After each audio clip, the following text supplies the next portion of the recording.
Kesk-Euroopas on sadu tuhandeid surfituriste, kes üldjuhul lendavad kuskile troopilistesse ja soojadesse sihtkohtadesse. Tänane poliitiline maastik on üsna keeruline paljudes soojades sihtkohtades ja Pärnul on siit väga kõvasti lõigata. Ehk kiire tegutsemine võimaldab tuua päris suure hulga sellist spetsiifilist turisti Pärnusse.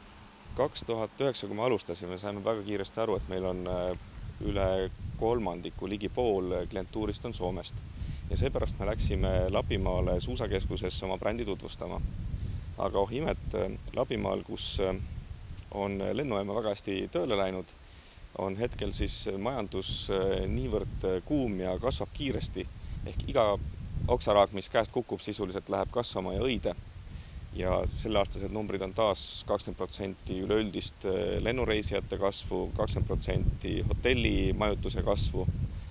Et levi suusakeskus õitseb täies hiilguses. Et minu kogemus Lapimaalt ütleb küll, et lennujaama osakaal on julgelt 80% sellest, mis seal toimub. Sa võid ükskõik kui häid teenuseid teha ja kui põnev oma sihtkoha üles ehitada.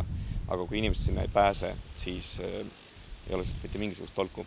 Maailm ikkagi läheb selles suunas, et inimestel on võib-olla raha küll, aga aega on vähe, sest elu kell tiksub ja tihti eelistatakse just sihtkohti, kuhu saab lennata kohale ja ilma igasuguse aja kaota.